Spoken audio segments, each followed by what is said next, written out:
太宽厚，深明大义，特传位于公子嬴稷。恭迎新王上殿！恭迎新王上殿！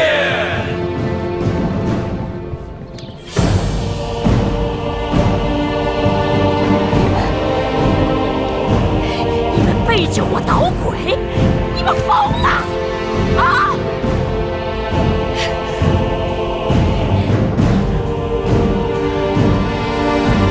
拥戴这么一个黄口小儿，他非嫡非贤非长，为什么？奏魏后，武王后、魏夫人回宫。是。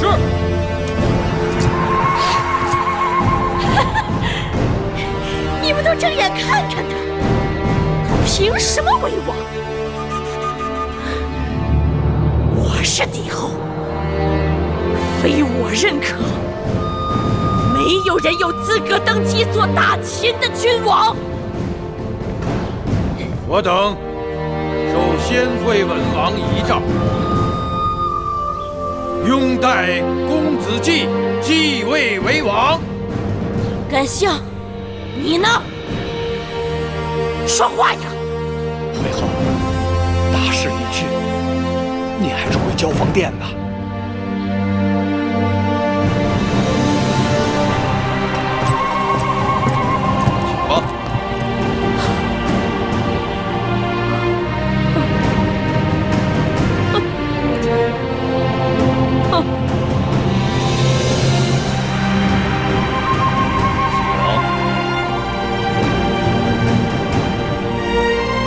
请吧。请吧。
我是说，今日是第一次上朝，心里好沉重。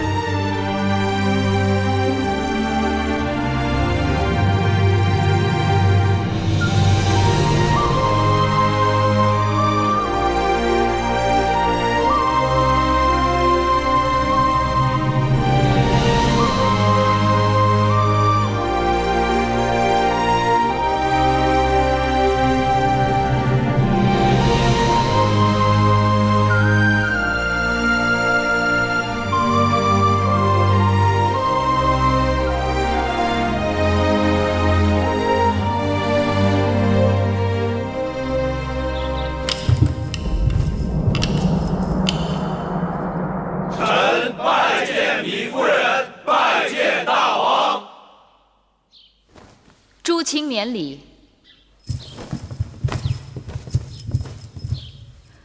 今日议立何事？臣处理急有奏。准。先武王当在洛阳宾天，子贡已经运回咸阳，因朝廷内乱，迟迟未曾落葬。既然武王当的灵柩已经回到咸阳，当葬入王陵。是。会后所言极是。甘相，你说什么？微臣说会后英明。芈月糊涂了。甘相先前一直尊芈叔为惠后，何以又尊我为惠后？芈姝失德，当废尊位。如今大王正位，当尊您为正位，为母后，复先王氏，为惠文后。芈月最恨人云亦云。既然惠后之称已被占用，那芈月懒得去争抢，还是免了吧。我们做臣子的，总得给大王之母后一个尊位。尊不尊在心里，不在嘴上。臣以为，芈姝以惠文后身份行令数年，未免混淆，当为芈夫人另拟一尊号。臣赞同雍大人之言。臣也赞同。这雍大夫之言的确有道理，臣也赞同。既如此，不知诸卿拟何尊号？武王以君王之尊而效匹夫之举，因之殒命，令得秦国大乱。此乃芈姝教子无方，有失母德。想当年周武王英年而逝，一下成王年幼，幸得母后王姜辅佐，匡正王道，从而成就周氏江山数百年，至今不灭。周氏三母称太任、太姒、太姜，臣以为当以太字为尊号，称太后。太者大也，也作太字，而以为形容未尽之意。古以太字为最尊，王之楚为太子，王之母当为太后。臣以为芈姝有失母德，太后当尽母职，待王摄政以匡正王道，行古人未行之新政。故建议自今日起，王之母当不负前王谥号，另行单独称为太后，不知可否？臣以为魏冉将军、雍瑞大夫所言甚是。初离子以为如何？臣但遵王意。既如此，自今日起就尊圣母为太后。寡人年纪尚小，为了大秦王业，当由母后临朝称制，代掌朝政。臣拜见太后，愿效忠太后，凡有所命，誓死相随。臣拜见太后，愿效忠太后，凡有所命，誓死相随。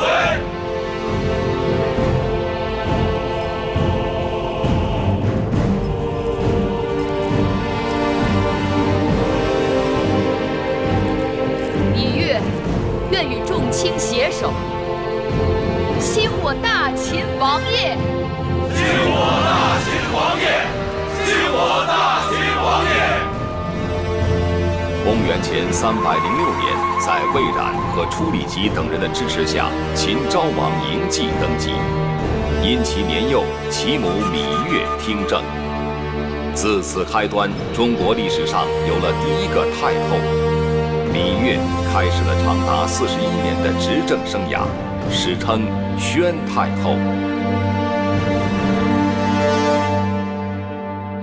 如今那公子既已经登基了，我们忙活了这么久，全是在为他人做嫁衣裳。我们的运气算好的了，不知这芈月是一时顾及不上，还是有别的顾忌，竟然没有即刻追究我们给他下蛊的罪责。按理说，芈月和我们结怨极深，就算不即刻拿走我们的人头，也应该把我们打到掖庭冷宫去。谁料却把你我放在这披香殿，也不知道他是什么打算。他那是欲投鼠而忌器，不得已而为之，这是为了收服人心。只要华哥哥和诸公子们继续拥兵自重，我想芈月就不会即刻动咱们。看来我们的指望都在华儿身上了。夫人，武王后，她来了。谁来了？惠后芈姝。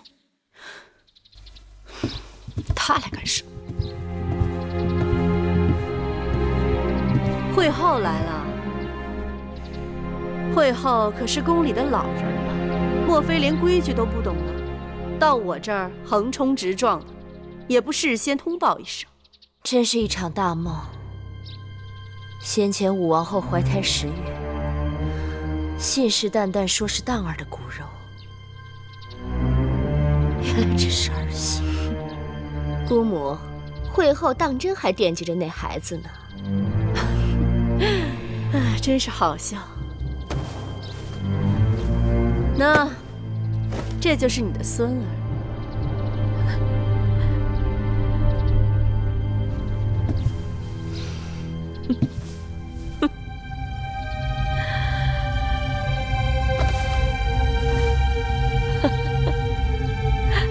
魏婴，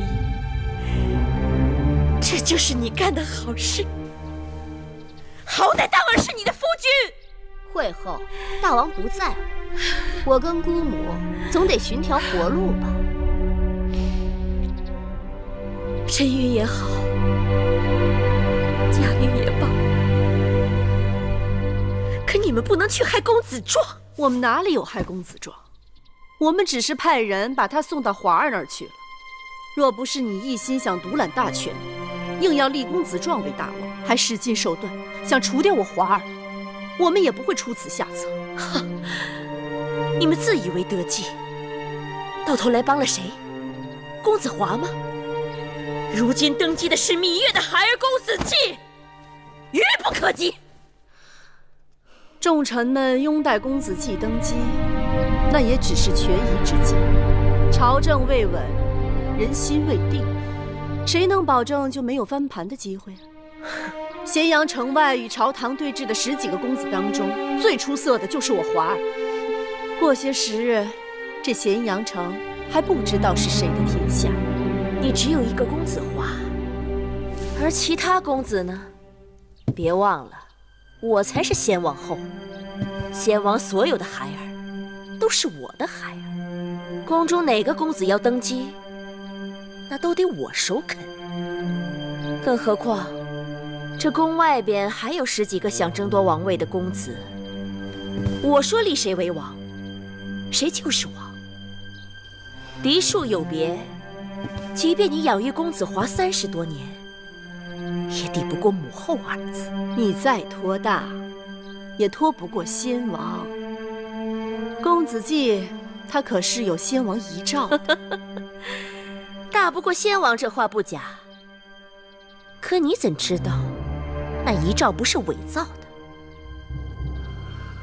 芈月伪造遗诏，罪不可赦。从今以后，国之要政，就要拜托出离子和雍大人你等重臣了。微臣不敢。朕坐于宣室殿，如坐针毡，纵目望去，大秦内忧外患，国势崩溃。如今是强敌环伺，百废待兴，而新王弱小，势单力孤。你们看，该做何打算才好？武王当在位时，关闭四方馆，只用匹夫莽汉，弃用贤良之才。诸公子之乱，又让上君当年所立秦法名存实亡。军队分成无数派系，国家连年外征内战，人丁减少，田园荒废。最大的症结是，有魏、楚、赵、韩、燕等国军队驻在函谷关外，只等瓜分秦国。依微臣看，这诸公子之乱是当务之急。当初诸公子为争王位而相互残杀，如今新王继位，应设法说服他们，以江山社稷为重，臣服新王。函谷关外军情危急，诸国皆通报要向我大秦派出使者，说是入咸阳朝贺，实则心怀恶意，想与我大秦讨价还价。据可靠消息，前不久魏、楚、韩3国就偷偷派人前往雍城，与公子华密谈。有诸国在公子们的后面煽风点火，想让造反的公子们偃旗息鼓，只怕得大费周折。列国本打算让我们秦人一味自相残杀下去，然后不费吹灰之力便可瓜分秦国。但如今新王继位，他们的如意算盘落空，自然是要赤膊上阵。如此看来，这内忧外患彼此息息相关。可眼下秦国的确是千疮百孔，重伤垂危。我不能再让他经受风雨和战争。秦国渴望休养生息，可列国却不肯给我们这样的机会。如此看来，先对付这5国强敌，那便是重中之重。驱散了函谷关外的虎狼，我们便可腾出手来对付内乱。而朱公子身后没有了列国的唆使，这闹事的心性也就会小了许多。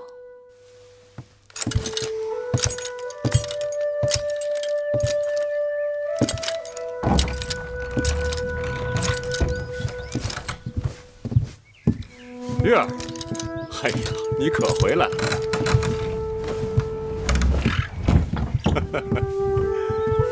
哎，你这模样，好似已经几年都没见到我了。是啊，你在这宣室殿一待就是1日，我都来了好几趟了，也不见你的影子。宫中事务繁杂，百废待兴，我也是身不由己。哎呦，累了。来，坐下说。你们这些秦人呐，无趣的很，有什么事情处理不了啊？放在我们草原呐，谈得妥就一起喝酒，谈不妥上马开战，有什么事情处理不了？哼！万事都这样简单利落就好了。好累。今日那些伺候芈姝的内侍禀报说，芈姝突然兴起，跑去披香殿了。他大概还惦记着武王后的假肚子，给他争王位呢。要是知道了真相，他大概把武王后和魏夫人都恨苦了。这做梦做醒了，总会有点心痛。你们先前这个秦王啊，也算个好汉，但眼光不行，养了那么些个恶婆娘。有几个女子做女儿家的时候，不是冰清玉洁的，可到了这后宫，就菊化为止。这里看起来花团锦簇，却是最荼毒人心的地方。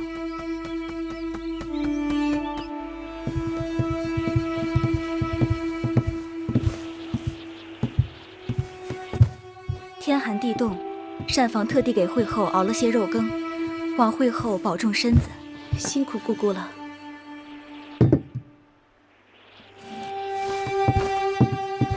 奴婢告退。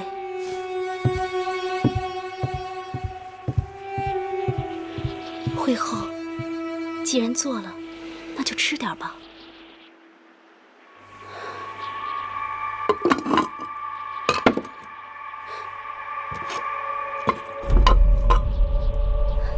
惠后，你看。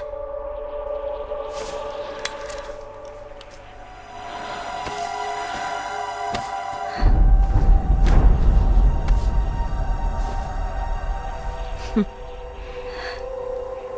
我以为甘茂弃我而去，看来他还是识时务的。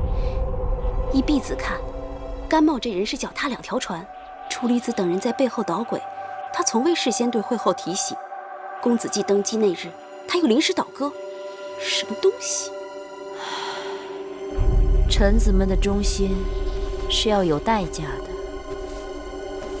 当日甘茂以为大势已去，一心想着攀新主子的高枝，只可惜他在芈月那儿是热脸贴人家的冷屁股。回头想来，还是我这条船更为稳妥。如今有了出宫符节，魏延又写了亲笔信给公子华，杜瑾也联系上了公子华，我们可以离开咸阳了。月儿，怎么了？芈姝那个恶婆娘，她跑了。芈姝跑了？据说这2日她一直闹头疼，把身边伺候她的人全都赶走了。今日侍女给她送晚膳的时候，发现那居室里已经空无一人。她他的贴身侍女珍珠也跟着一同不见了。是我疏忽了。芈姝在后宫经营这么多年，有不少人得过她的好处，不仅是甘心被她驱使，还有期望她曾应许的荣华富贵。她这一跑，只怕在外面又要兴风作浪了。玉儿放心，我这就去把那个恶婆娘给你抓回来。晚了，都已经过去几个时辰了，不知道她去了什么地方。更何况，眼下咸阳城中兵力空虚，我已派魏冉去了函谷关，接替原来的守将。剩下的禁军里头，很难知道有多少是真正的自己人。玉儿，既然如此，就由我们一群人与秦军共同把守攻进，保你安枕无忧。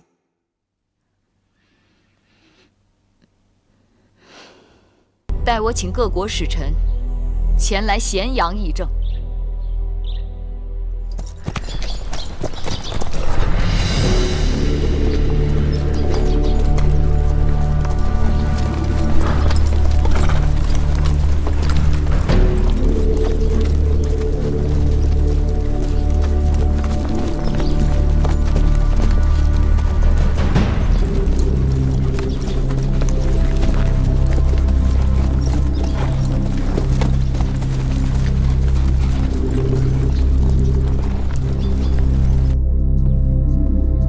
拜见太后。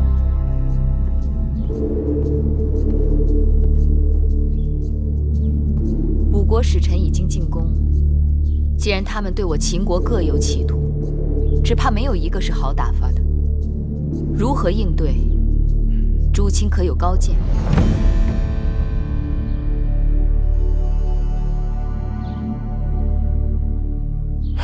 诸国邦交错综复杂，只能酌情处理，择善而从。那哪位爱卿愿意不辞辛劳，担此重任？与列国使臣交涉，这少一句，哎呀，就是丧权辱国；这多一句，就是惹祸，挑起事端，兵连祸结呀。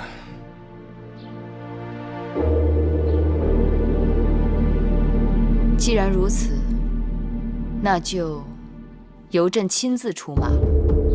楚离子，臣在。召使臣进殿。敢问太后，先召哪国使臣呢？自然是先易后难了。先召燕国使臣苏秦吧。太后有旨，请燕国使臣。各位，苏某先行一步了。请苏先生请，苏先生请。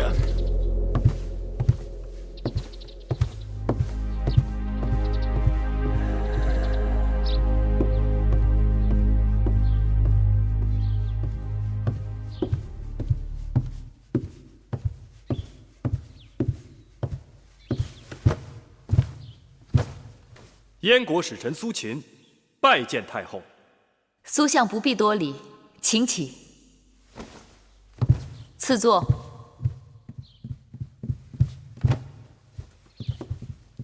苏相，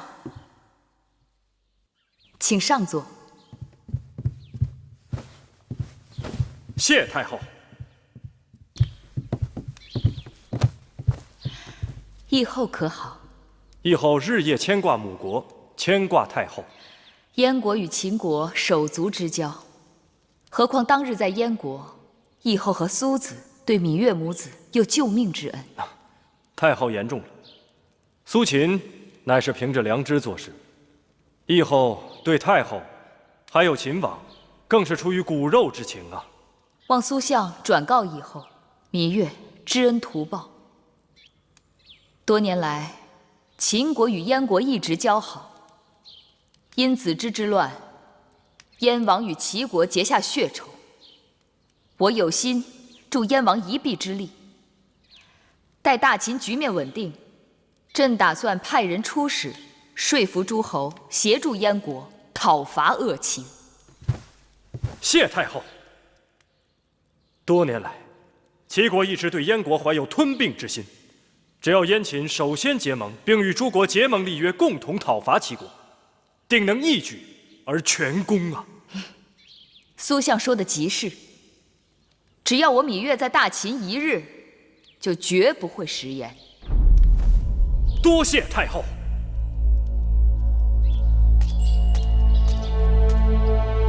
太后有旨，请楚国使臣。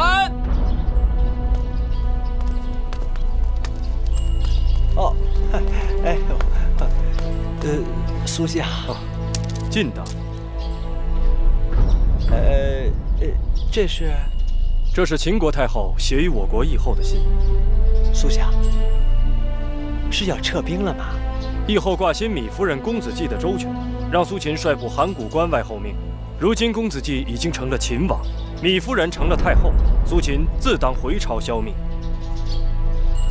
告辞了。不送不送。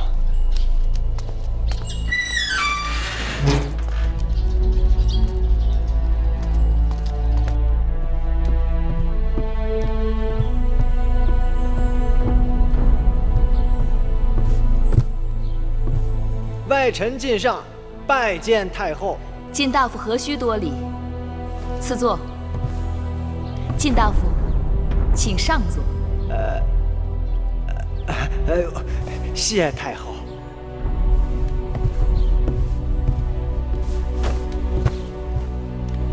微臣得知大秦新王继位，太后摄政，真是喜出望外，喜出望外呀！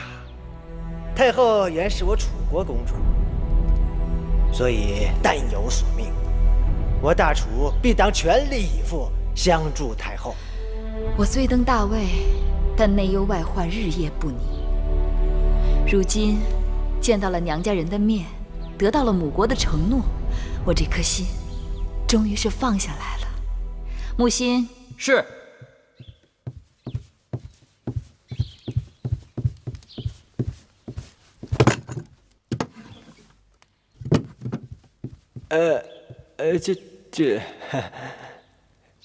晋上无功，不敢受禄。这是芈月对娘家人的一点心意。那谢太后赏赐，十分惶恐，十分惶恐。别客气，我这里还有给王兄和郑秀夫人的礼物，要请晋大夫转交。太后亲情深厚，微臣十分感动。大王派微臣来出使秦国，但是秦楚是至亲，望日后两国依旧能够唇齿相依。说到唇齿相依，我倒是有一个想法，不知晋大夫以为如何？太后请讲。我是楚国之女，虽到秦国多年，但一直心念母国。眼下幸蒙先王遗诏，少司命必有，方使我幼儿登上王位，我也不得不为了他强撑局面。但晋大夫知晓，我本庶女出身，不懂得国政庶务，而秦国的文武大臣都各有各的算盘，身边无一人相助。若是能有几个来自母国的贴心人，在朝中为我出谋划策的话，太后放心，晋上回朝必请大王多派楚国宗族入秦，辅佐太后。那太好了。不知太后可有中意的人选？我一个后宫妇人，能知道什么人选？我在楚国见过最能干的人，莫过于晋大夫你了。不如就你留下来，作为我秦国的上大夫，如何？晋上才识浅薄，不堪重任。才识倒也不重要，忠心却是第一位的。我要的是绝对靠得住的娘家人。让我想想。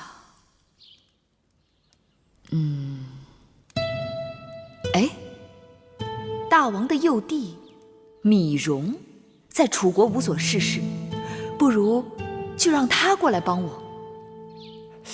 芈戎？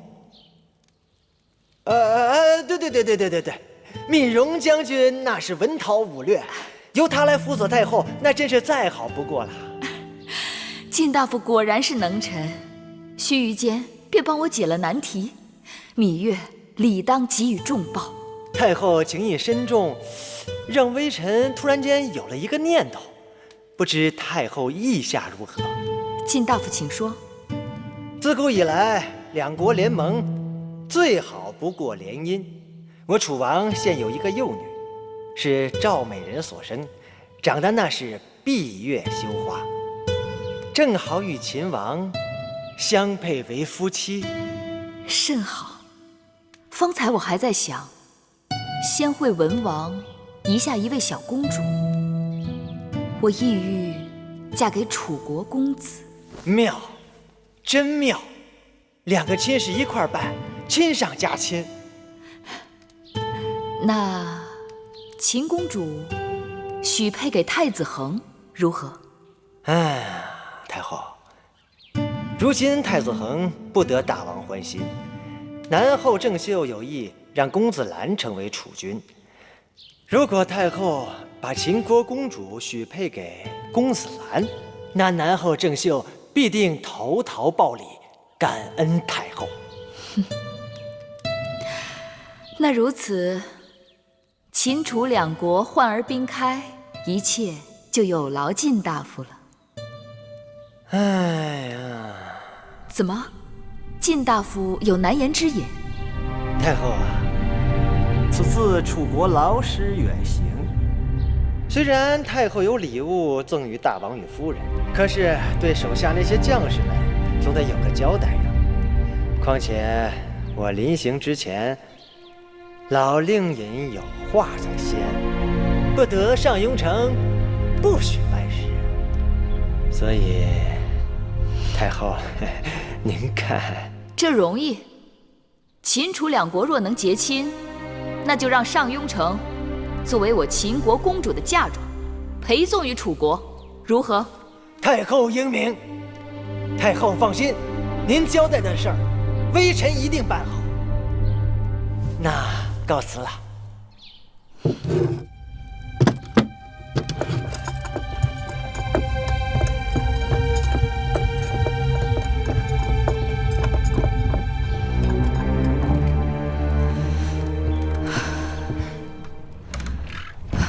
下一个是谁？是韩国使臣张翠。当年武王道为了打通去洛阳的路，曾攻占了韩国的五岁邑。秦国与韩国的仇，说大不大，说小不小。眼下这韩国也是不太容易被打发的。去拿5岁的地图来。是。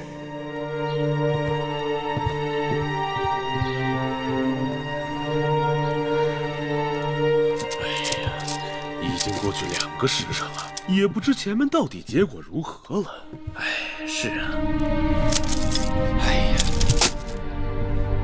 国之大政，我们这些做朝臣的、做国相的，这一点不得而知，还不能插手。这还有我们这些大臣们何用？楚离子，你倒是说话呀！你是左相，我是右相，这个时候我们总得有个说法。此事交给你，你能办得了？就算我办不了，可那太后只是后宫妇人，这么大的事情，总该跟我们这些臣子们商量个章程啊！既然太后不肯商量，那就等等看结果吧。大人，商谈的结果出来了。去！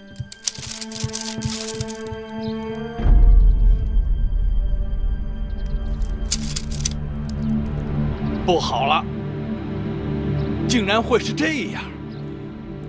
哎，你们快看看，快看看，情况怎么样？丧权辱国，割地。这太后要把上庸割给楚国，5岁之地割给韩国，这魏国要拿走5个城池，还要赔偿赵国和燕国金帛。我大秦多少年都没有过这种割地赔款丢人之举。司马将军，你是上将军，你该说话。孝公的时候，我们割让城池给别人；到先惠文王的时候，是别人割让城池给我们。列国之际间，强弱易位，城池转来倒去。干相，你如此渊博之人，是没见过，还是没听过？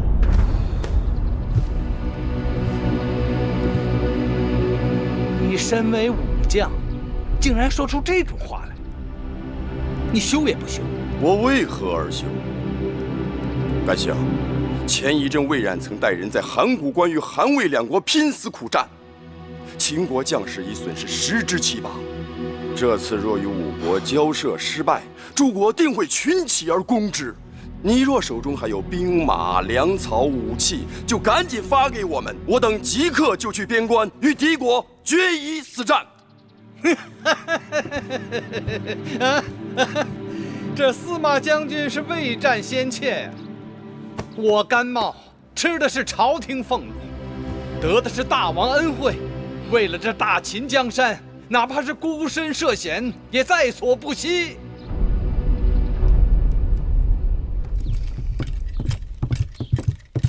姐姐，我知道，你下了朝会来找我。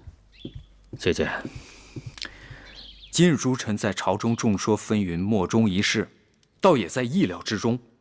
可是，小冉，你不知姐姐坐在宣誓殿，面对各国使臣承诺割地赔款，有多无奈。那每一寸土地，都是先王的心血。壮士割腕是为了保住大秦江山。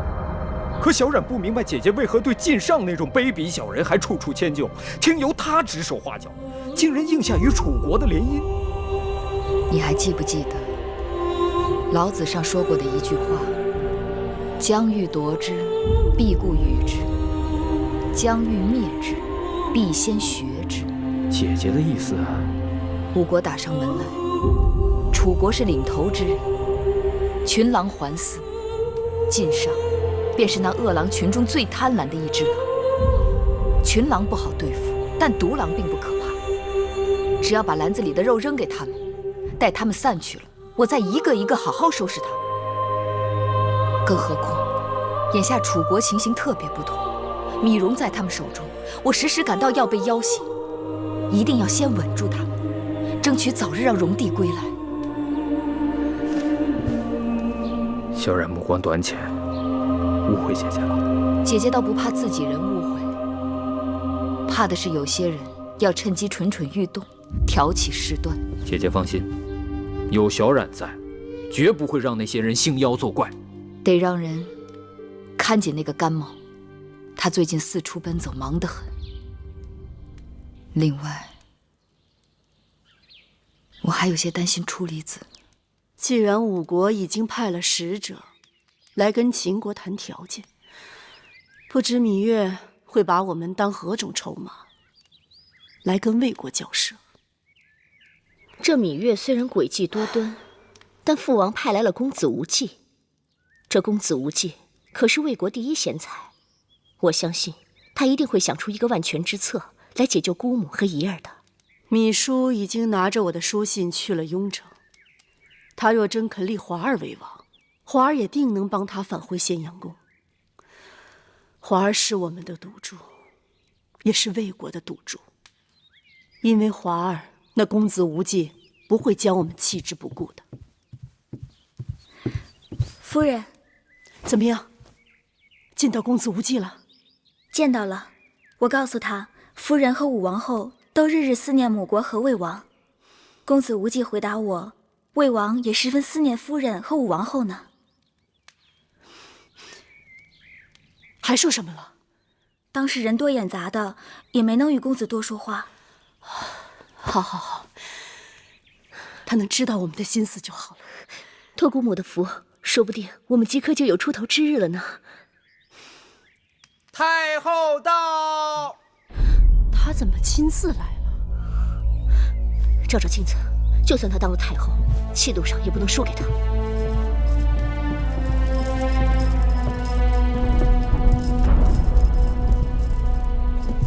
太后亲临披香殿，我等不胜荣幸。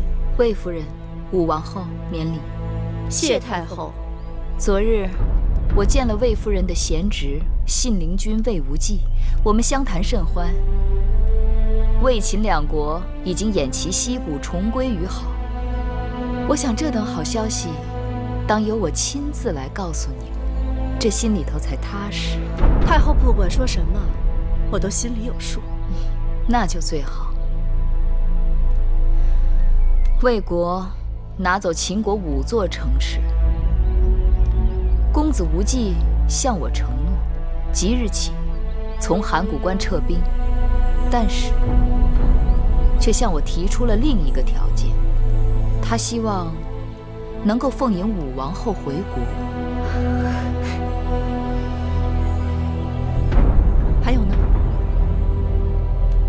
还有何事？那我呢？我该如何？公子无忌一个字都没有提及你，我自然没有什么好说的。这不可能，我王兄不会这样对我的。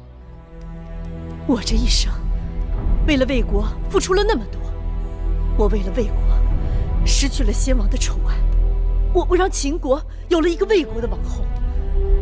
为了魏国的利益，我甚至招着我华儿的怨恨，而如今我王兄却对我只字不提。他只要略施援手。我已经答应公子无忌，即日起让你随他一同返回魏国。你还年轻，魏王拿你定有用途。我肯放你走，也是因为你的确是个祸害。有朝一日再被魏王送出去祸害别国，说不定还帮了我们秦国的大忙。好了，我就不多耽搁了，你们也好有时间说说体己话，只怕日后难得再相见了。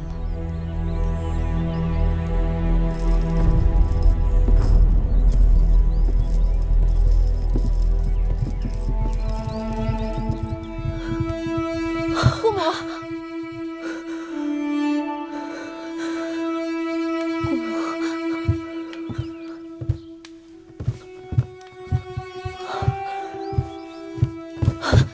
姑母，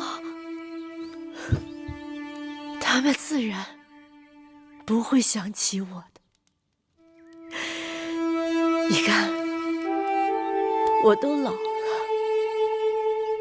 都是一个老太婆了。他们接我回去，有什么用呢？你姨儿年轻貌美，接你回去，还可以为了魏国再嫁一回。我又有什么用呢？唉，我早该想到。什么娘家人，什么母国，哄你为他卖命的时候，说的多好听。姑母不要太伤心了，怡儿回到魏国，立刻会向父王禀报姑母的处境的。你也想骗我？你也要哄我相信你的话？让我继续在这儿一日日的苦等下去，一直到死还在做梦。你走，你走，滚！都给我滚！滚！滚出去！滚出去！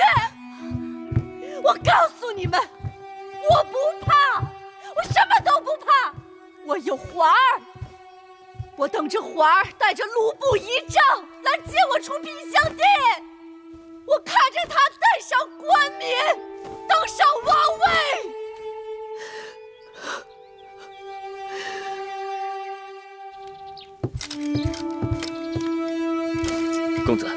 刚得到消息，函谷关外的兵马已经撤退了。他竟然能让列国的兵马这么快就退了，这女人的手段竟如此高明。公子，成败尚在两可之间，公子不必太失望。叫我怎么能不失望？手中的胜算又少了许多。干相有话让我带给公子。说。干相说他会借芈月割地赔款为由，在宫中推波助澜，火上浇油，逼芈月退居内宫，还政于公子季。公子季那就是一个黄口小儿，对付他可比对付芈月容易多了。他到底割让了多少土地城池给列国？与楚国联姻，答应把上庸给楚国，将5岁还给韩国，又将武王后和5个城池给了魏国，谢燕赵2国以重金。就这么些？这甘茂也是老糊涂了。列国之间城池割让赔还本来就是常事，何况就这么几座城池而已。但这只是一个由头而已。干相借此已经游说了不少朝臣同意他的谏言，眼看芈月在宣誓殿就要坐不住了。甘茂竟有这等本事？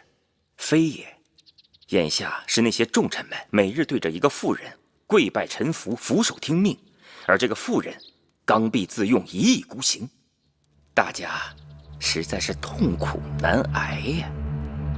有道理。那芈月坐在朝堂上，面对的敌手可就不是后宫那几个嫔妃了，而是满腹经纶的文武朝臣。他们可不像后宫那些个妇人那么好摆弄。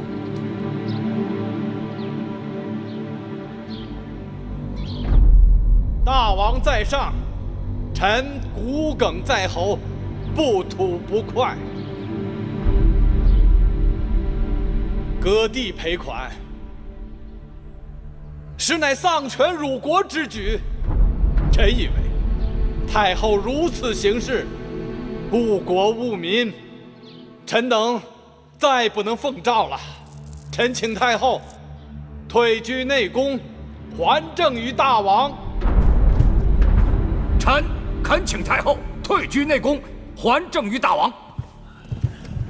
臣请太后退居内宫，还政于大王。是让太后还政于大王。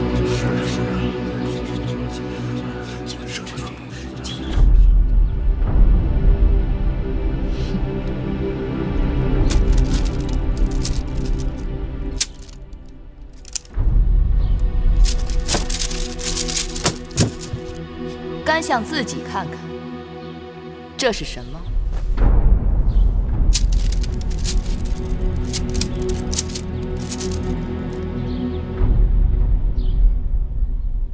怎么不说话了？朕丧权辱国，朕误国误民。干相自己私底下拟就的让各国退兵的条约，可是几乎把秦国卖的只剩个咸阳了。当日列国兵马在函谷关的时候，干相又在何方？出了何力？常言道：“主忧臣劳，主辱臣死。”武王当任用无知鄙夫，向蛮力举鼎身亡。你身为右相，罪当如何？甘茂虽为右相，但无法劝阻君王，所以到了今日，目睹朝堂混乱，才不得不谏言。太后聘击私臣，乃国之乱象也。太后若继续贪恋权力，秦国必将大乱。臣请太后还政于大王，有何过错？秦国内忧外患，你无能御外敌平内乱。如今诸侯兵马退去，你倒会上下串联，要挟君王。如此无德无才无耻无能之人，你还敢立于朝堂吗？殿前武士，在，把他给朕逐出朝堂。是。慢。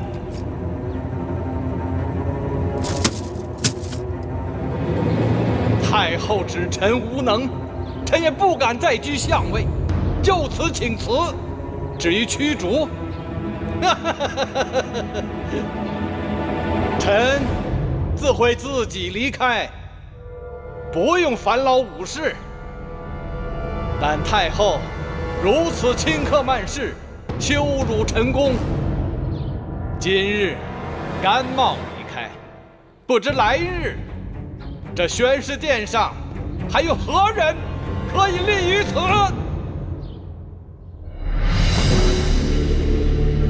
干相，干相，干相，你不能走啊！干相不能走啊！微臣请太后三思。请太后三思啊！太后三思啊！太后，甘相乃大秦3代老臣，于江山社稷，功不可没。你想要朕留他？是。他逼朕交权，退回内宫。若是权宜之计，万事皆可商量。没得商量。初离子说，甘茂是3代老臣，可朕看他是朝廷的3代庸居。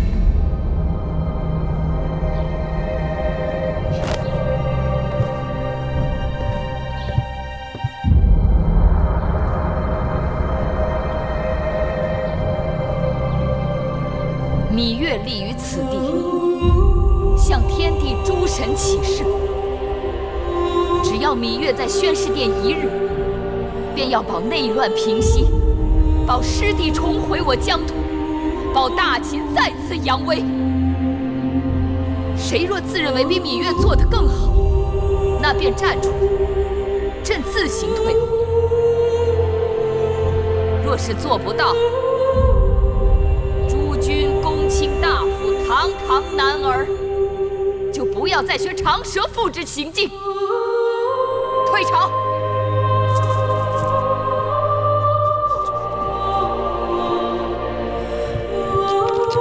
初离子，此事你不能不管呐！就是不能不管呐！不能不管！诸位卿大夫，先回去吧。老夫定会向太后再三陈情。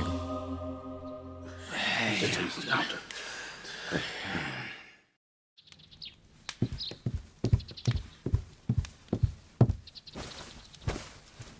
先生，甘相求见。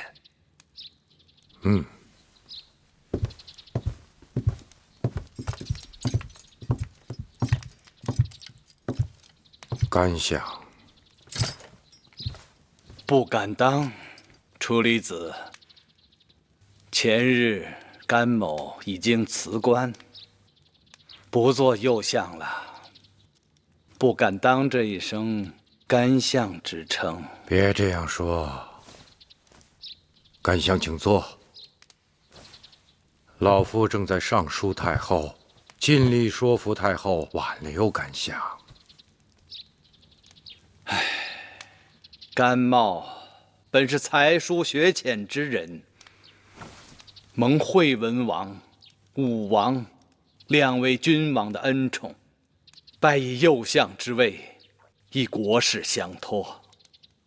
虽然不能够完全胜任，却也是兢兢业业，不敢有丝毫怠慢。甘相不必再说了。恕甘茂直言，芈氏那妇人是大秦的祸星，她居然大坏纲常礼仪，把自己的寝宫都交给了胡人。后宫之事，似乎不该甘相染指。眼下我与那芈氏太后，是她留，我不留。听说那日我走后，她曾在宣示殿上扬言，谁若自以为能比她做得更好，便站出来，她自行退后。甘茂不才，但敢冒天下之大不韪，自荐能比她做得更好。哦，甘相说说。只要让那芈氏退居内宫，甘茂便能让大秦罢内乱、停内战、休生养息。甘相有把握劝诸公子归降？有。甘相请讲，老夫洗耳恭听。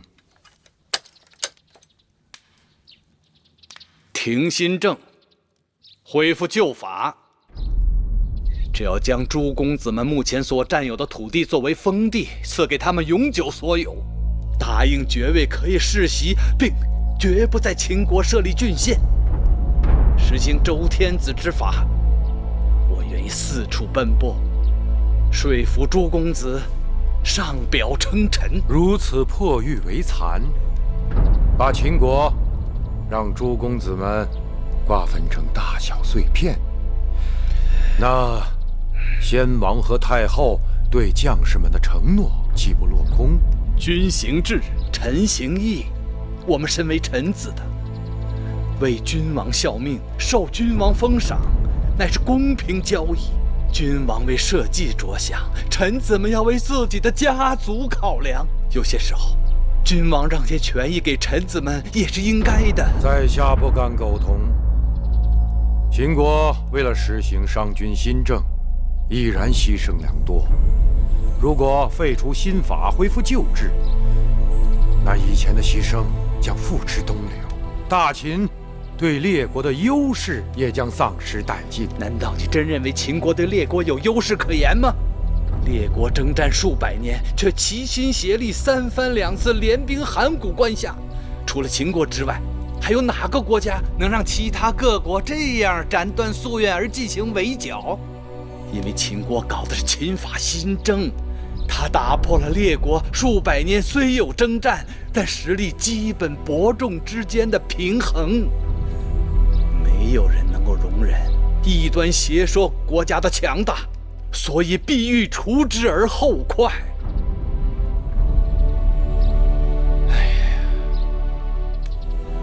我承认诸公子们割据，恢复宗室旧族在封地上的权利。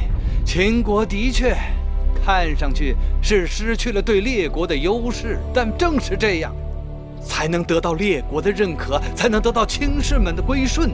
这才是秦国长治久安之策呀！你今日来，背后得到多少人的支持？如果我说，在我背后的人，比站在宣誓殿上对芈月臣服的人更多，你信吗？信与不信之间。商君不是秦人，秦人流多少血他根本不在乎，他要的是自己的万世流传。那太后也不是秦人，他同样不在乎秦人流多少血，他要的是自己唯我独尊。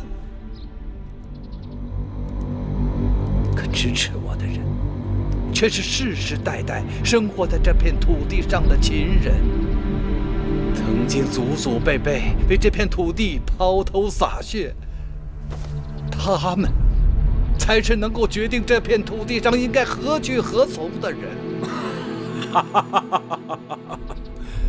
甘茂，你也不是秦人，却口口声声为秦人打算，只怕仍然是为你自己打算吧。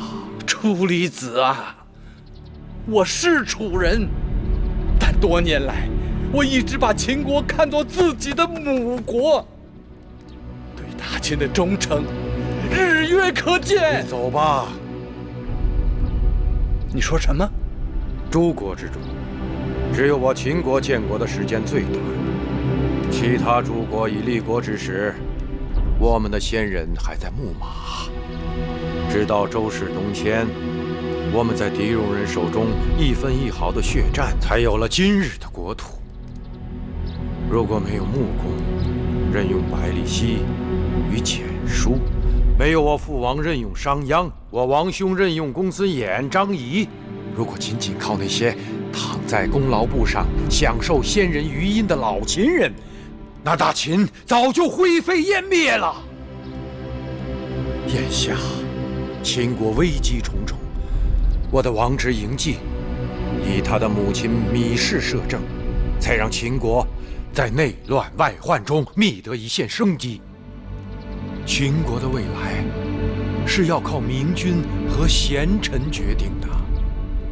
可惜呀，甘先生，你不在此列了。识时务者为俊杰。楚离子，你今天拒绝了我，总有一日，你会为你今日的决定而痛哭的。臣拜见太后，拜见大王。朱清免礼。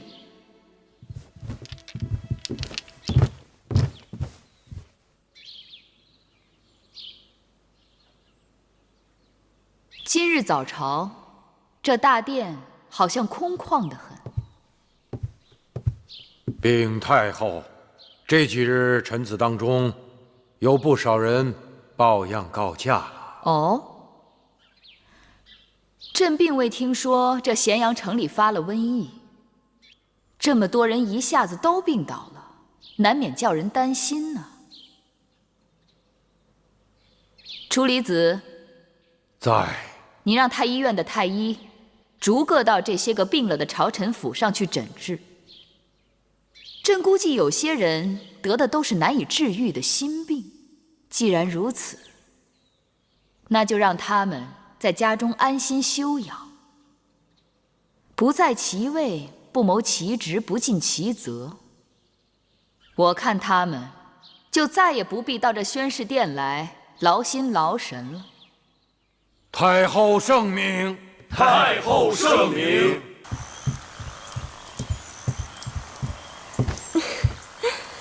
晋大夫果真能干。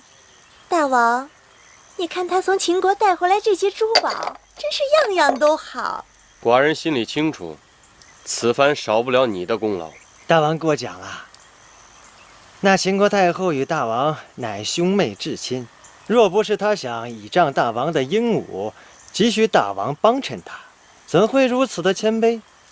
臣只不过是狐假虎威，谈不上功劳二字。想不到这列国相争，倒叫一个小小的应女占了便宜。锦上，那她的性情如何，才能如何？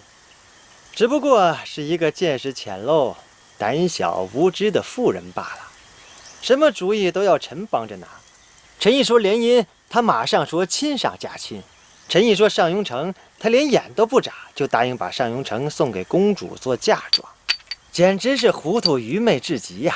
孤儿寡母擅主国政，秦国无人矣。那秦国太后还说，要让娘家人帮帮他。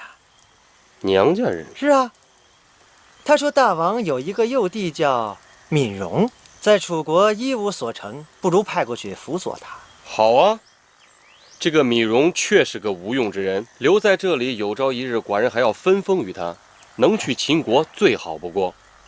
大王，秦楚要联姻，你可要想好，这秦国的公主到底要许配给哪位公子才合适？秦楚联姻是大事，秦国的公主自然是要留给太子了。大王好偏心呐！那太子早已成婚，太子妃又无过错，何必多生事端？倒是我那可怜的儿子子兰，至今还未娶亲，你这个做父王的，就半点心思也没为他着想吗？大王，大王！好，许给子兰，许给子兰。臣妾替子兰谢过大王。大王，谈到两国联姻，不管是公子成亲还是公主出嫁，那都不是朝夕可成的事儿，兵贵神速。既然我们想要秦国的上庸城，就得让他们看出我们的诚意来。那依晋上之见，如何让他们看出我们的诚意呢？我看不如让太子入秦为质，这样就可督促秦国尽快交割上庸城。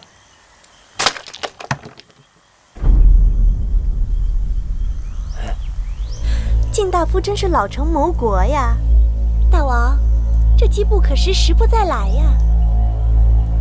哎呀，大王，大王！好了好了，不要再咬寡人了。此等大事，寡人需三思而行。养兵千日，用兵一时。会后对你们的恩惠，要在今日报效了。是。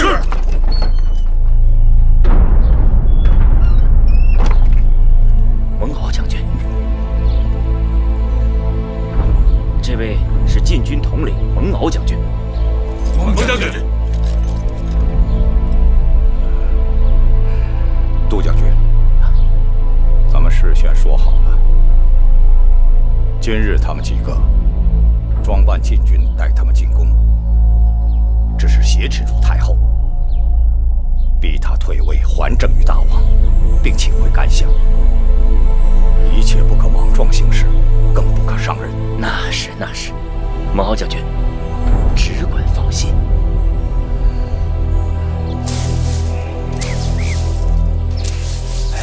听说了吗？义渠王回来了，说是击退了公子轩，立了大功。那太后还不好好赏赐他？那是当然，也不知是赐爵位还是珠宝。哎，爵位珠宝算个什么？太后已经把自己都献给那个胡人了。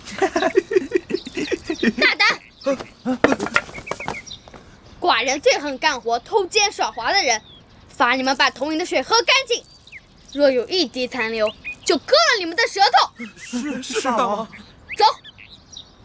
大王要去哪儿？交房殿。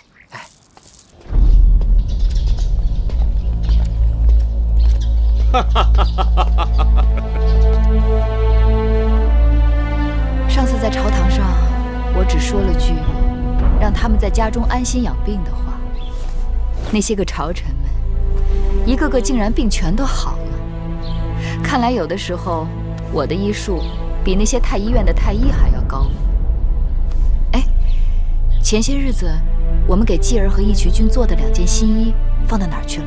我去拿。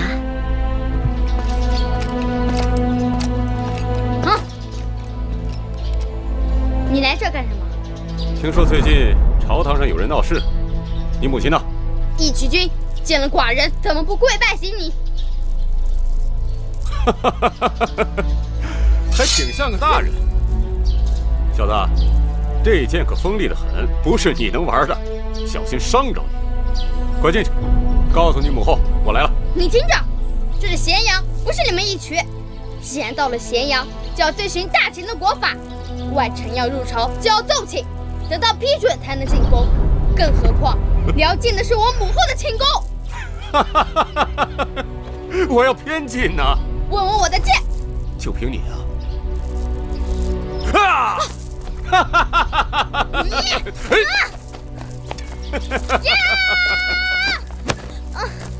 放开！小子，别得寸进尺啊！义渠君，继儿，月儿。义渠君，你没事吧？你儿子想要我的命啊！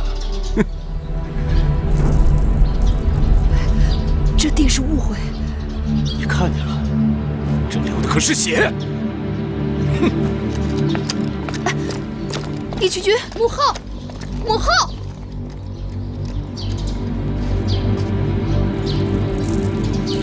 去成明殿面壁思过，我回来之前不许出门。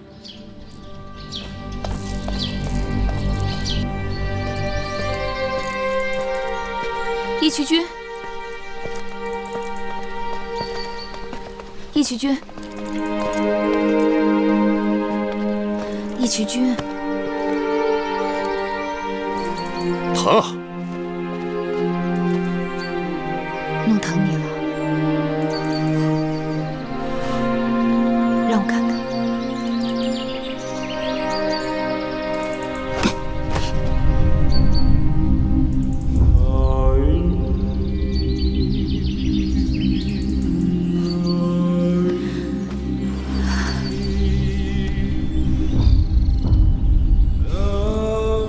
你看你这个人，伤口还在流血呢。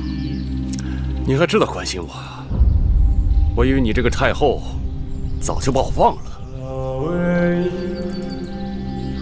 既然还是个小孩子，你跟他怄什么气？哼，我可没跟他怄气。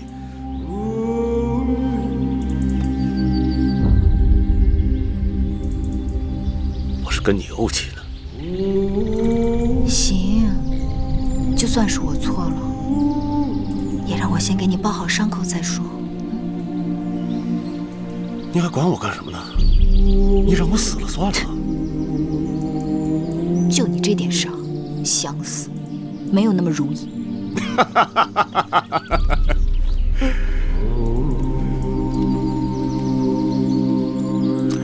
月儿，叫我翟丽。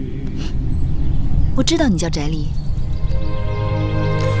我这个名字啊，是一个秦人给我起的。他说我们是翟戎中的一支，所以以翟为姓。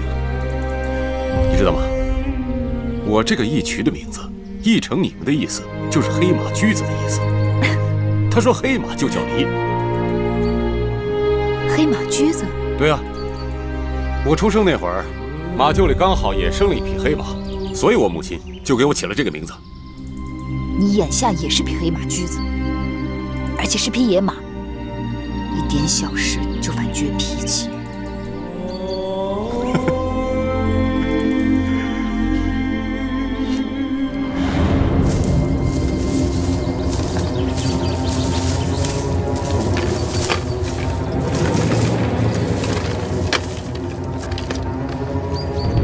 会后有令，杀死芈月，赏金5000，封关内侯，11万户。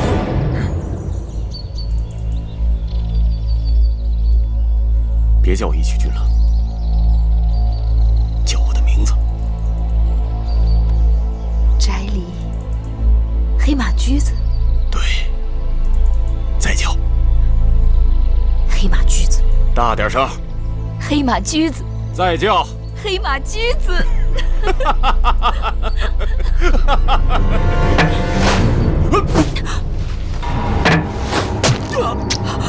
你让不行！来人，快来人！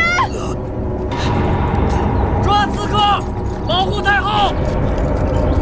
快！保护太后！走。翟丽，你怎么样？翟丽，我没事。翟丽，翟丽，快来人！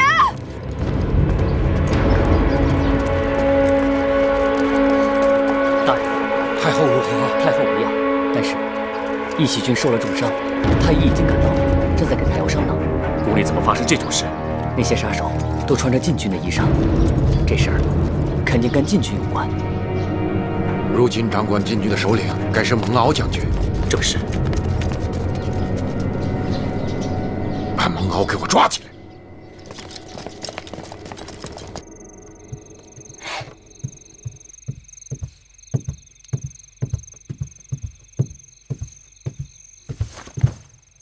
大王，请用膳食。不吃，拿下去。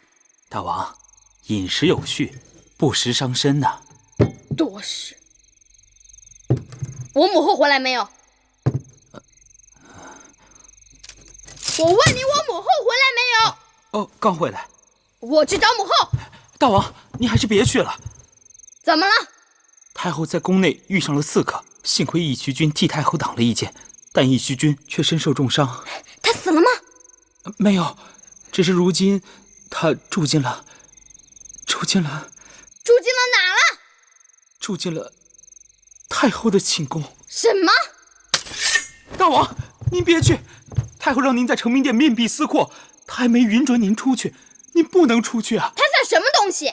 敢住进我母后的寝宫，他也配？早知道当时我就该一剑杀了他。大王，您不是不知道，他几次救了太后的命。这次义渠君伤了很重，亏得义渠君身子强壮，太医又医治的及时，不然的话。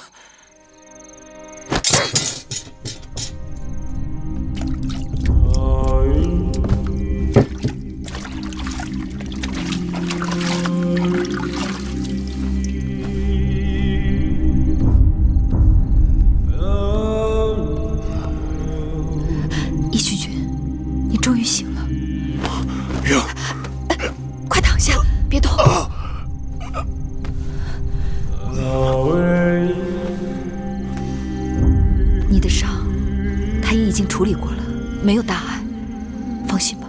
啊，你没事吧？我没事。太后，查到什么了？雍大人查出，刺客背后的主使之人是惠后和公子华。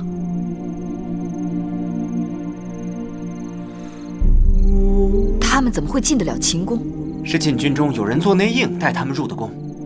如今，这些牵连之人都已经被关押起来，等待太后处置。好了，我知道了，你下去吧。是。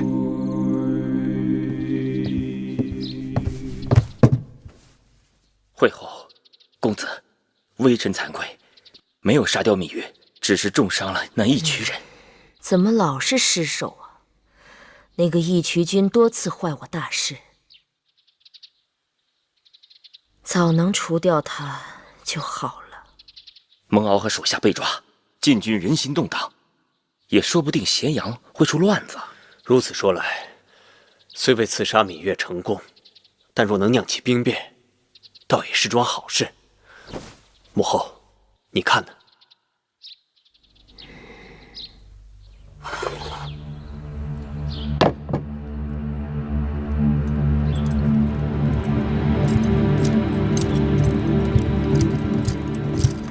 太后，萧冉来了。臣协助雍大夫查办刺客的案子，查出了以禁军头领蒙敖为首的一批内应。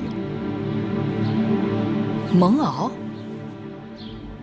白起将军听说此事，气愤不过，带人围了禁军大营，抓了不少人，都捆得跟猪羊似的，说要大开杀戒，全部砍头，被我和司马将军暂时拦住。眼下咸阳禁军人心惶惶，情况紧急，万一发生兵变，你带了那些个被捕的军将名册吗？啊，这就是。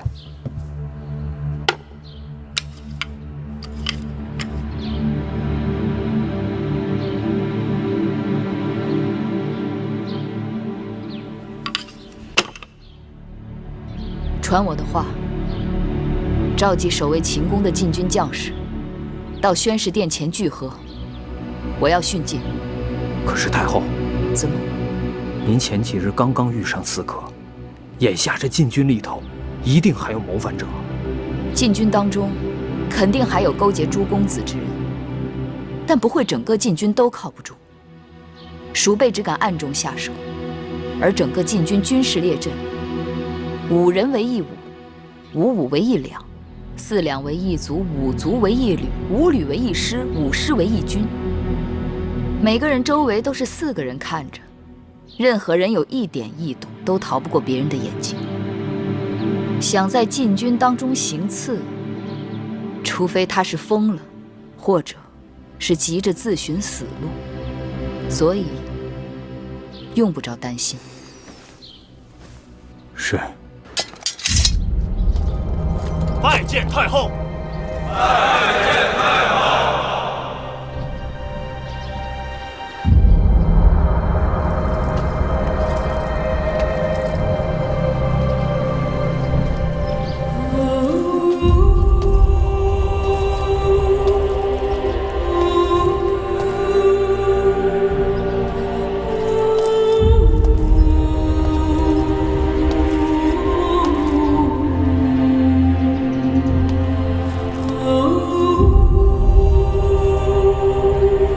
将士请起，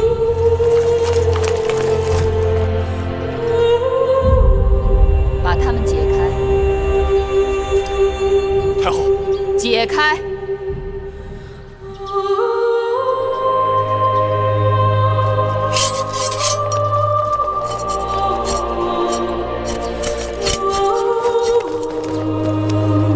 诸位将士，我问你们，你们为何从军？当兵吃粮领饷，在秦国当兵有前途。当兵吃粮领饷，在秦国当兵有前途。魏冉将军，你不必带他们回答。听声音，明明都是口不对心。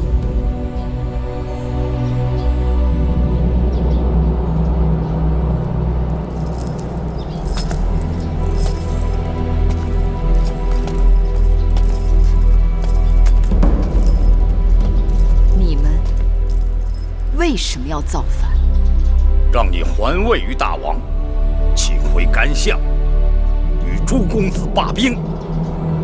朕当者，就真的有违天意？银华、甘茂等人的主张，就真的这么受人拥戴吗？你们当初当兵，必定不是为了造反。你们沙场浴血，卧冰尝雪，千里奔波，赴汤蹈火，为的不仅仅是效忠君王，保家卫国，更是为了让自己活得更好，让自己在沙场上挣来的功劳能够印及家人，为了让自己能够建功立业，人前显贵，是也不是？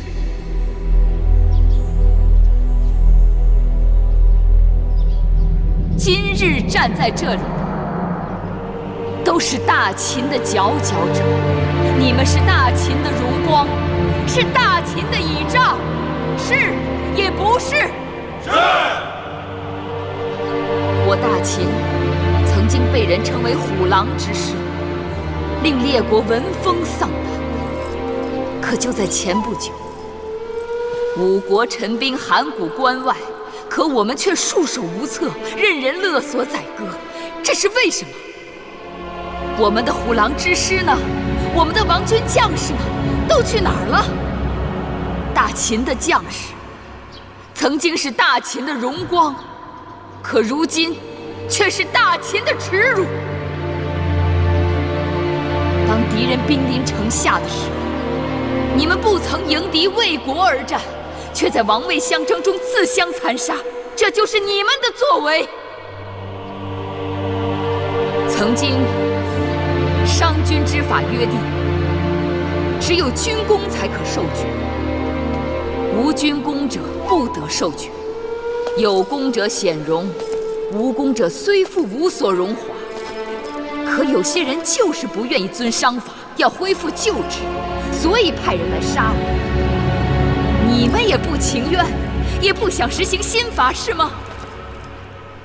为何你们站在了靠祖上余荫吃饭的旧族那边，自愿成为他们的鹰犬，助纣为虐，使得他们随心所欲，胡作非为，使得商君之法不能推行，兄弟相残，私斗成风。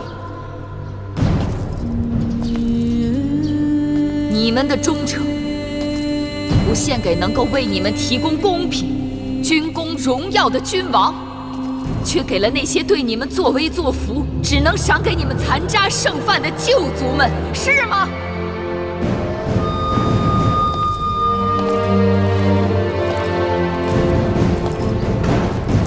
将士们，我承诺你们，从今以后，你们所付出的一切血汗都能够得到回报。